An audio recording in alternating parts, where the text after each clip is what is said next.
you've made some mistakes in life and you feel like, okay, the promises that God gave me, those are gone, through the door because I messed up. And hi, guys.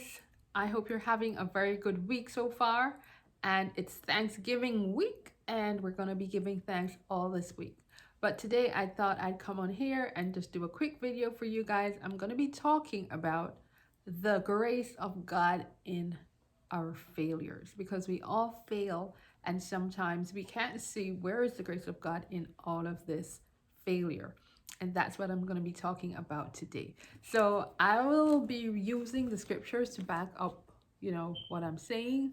So I'm going to be reading from Acts chapter 7, reading from verse 20 to verse 37.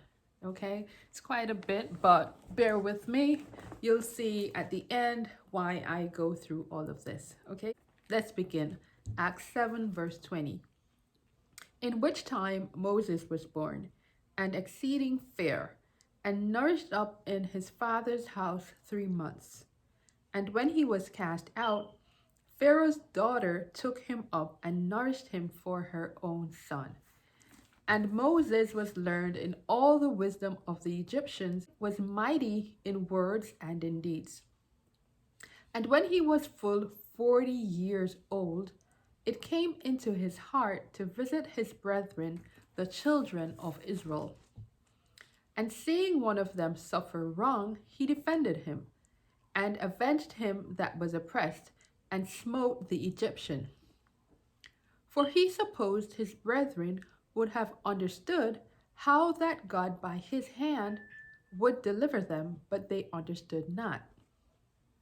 And the next day he showed himself unto them as they strove, and would have set them at one again, saying, Sirs, you are brethren, why do you wrong one to another? But he that did his neighbor wrong thrust him away, saying, Who made thee a ruler and a judge over us? Wilt thou kill me, as thou didst the Egyptian yesterday? Then fled Moses at this saying, and was a stranger in the land of Madian, where he begat 2 sons.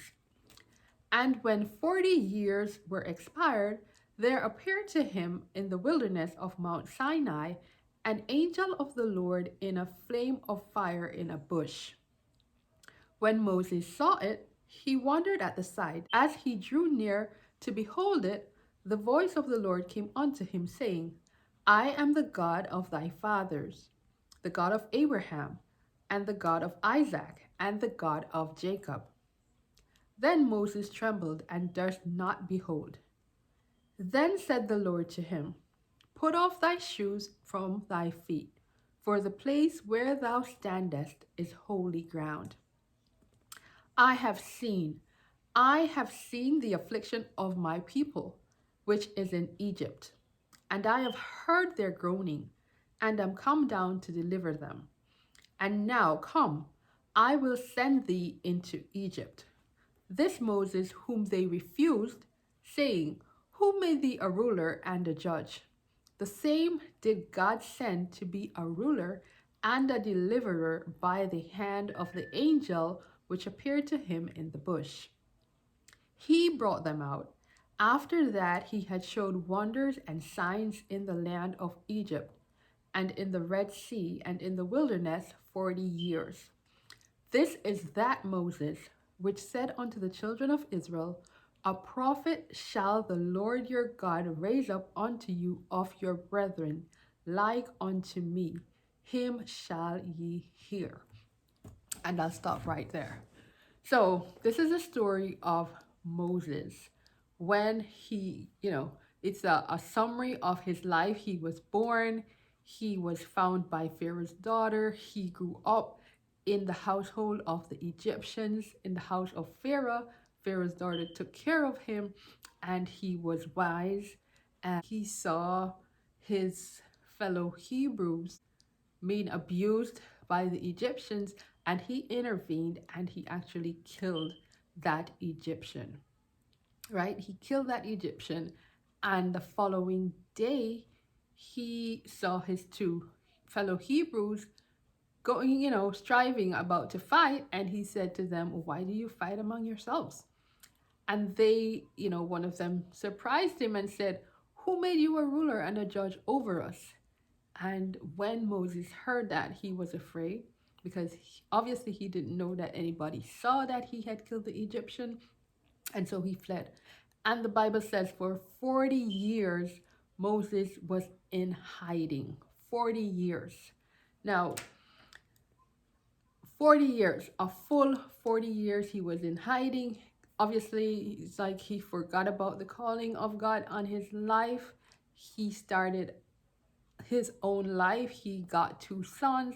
And we can imagine that, Moses was just living his life as normal.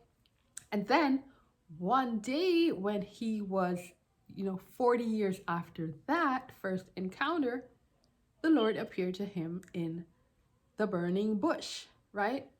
And told him that he would send him to deliver his people, out of Egypt. It says that after 40 years. Now, obviously, for, the normal person, after waiting for 40 years, you probably would have forgotten about this. You're going on with your life. You've forgotten about everything that the Lord promised you, what the Lord started to do a work in you. You probably just forgot about it. But God was faithful to Moses. And even after 40 years, God said, okay, I'm still going to fulfill the purpose that I have for your life. And even though Moses had failed, right? He had run ahead of God and he had gone and he had killed this Egyptian, in good faith because he thought he was defending his people. But he went about it the wrong way and he killed this Egyptian. And at that point, it felt like his whole life, his whole purpose was thwarted when his fellow Hebrew said to him, why are you judging us? Who made you a ruler and a judge over us? Are you going to kill me like you killed that Egyptian? And obviously, Moses was surprised. He was shocked. He was frightened and afraid. So he went and he just forgot about it. Like, okay, I made that mistake. I killed that Egyptian. God can't use me anymore. I'm just going to go on with my life and I'll just forget about that. I'm not going to pursue that anymore. And that's exactly what he did. But we see the grace and the faithfulness of God here. Even though Moses had made a mistake, God still, 40 years after Moses had made the mistake, God still came back and appeared to him. God came to Moses and said, okay, it is time. I am going to use you, Moses, to deliver my people out of Egypt. 40 years. You see how forgiving God is and how gracious he is. And even when we fail, he is still able to use us. And it doesn't matter how many years afterwards, after we make a mistake, God is still able to work everything out for our good and to use us. So sometimes, you feel like you've made some mistakes in life and you feel like, okay, the promises that God gave me, those are gone, through the door because I messed up. And so that's it. I'm just gonna move on to the next. God can't use me anymore because I just messed up so badly. But we see from the story that that is absolutely not true.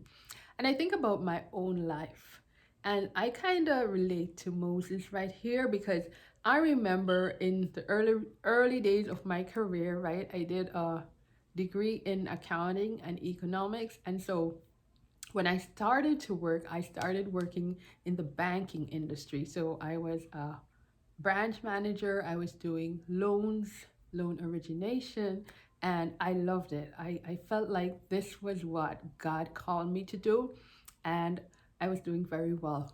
But there was this particular circumstance where I was trying to help this customer, and I did what I felt was best for the customer, but I ended up being let go from the company because they thought that I went against their rules in order to help this customer. So I was let go from that position.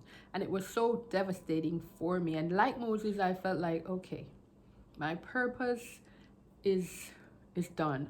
And I tried to get back, after I left that company, I tried to get back another job in the same industry, and it just would not happen. As a matter of fact, I became pregnant at that time, and so nobody's gonna hire a pregnant lady. Okay, so for at least a year, that door was closed. I could not get back into the finance industry. And I tried for several years after that, still could not get in. And so I said, you know what? It seems as if this chapter of my life is done. And I basically forgot about it, right? I actually changed careers several years later. I went into real estate and doing very, very well. But just recently, guys, and this is like 10 years later, I feel like God is calling me back into the mortgage world, right? He has called me back into that same career that I felt that was my calling. But after I failed, I felt like, okay, the door is closed. And now I see God opening doors for me to go back into that career. And I just say, God is so gracious. God does not hold our mistakes against us, but he uses those mistakes and he makes us ready for the job that he has for us. So I just want to encourage anyone who you may feel like you have failed in the past, and that the purposes and the plans that you felt like God had for you, like those are gone through the door. But I encourage you, just like Moses, if God can redeem and restore Moses after 40 years, if he can do that for me after 10 years, he can do it for you.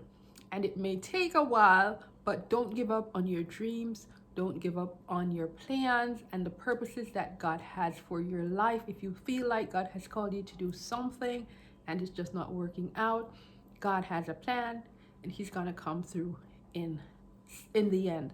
At some point, he's going to come through, and those plans and those purposes that he had for you, he's going to help you to fulfill that. All right, so I just want to encourage you guys. God is gracious. He is a gracious God. And I thank God for his grace and his mercy. Because when we don't deserve it, right, when you failed and you don't really deserve to go ahead, God is going to help you, right? So I want to encourage you, brothers and sisters, let us keep the faith. Let us keep walking in God's grace, God's amazing, amazing grace. And he is faithful and he will make it happen for you. So that's what I wanted to share with you guys this week. I will come back again soon and we will talk again. I wish you all the best in your endeavors. Keep on holding on to God. Keep walking in his marvelous grace. Be blessed, brothers and sisters. Talk to you again soon. Bye-bye.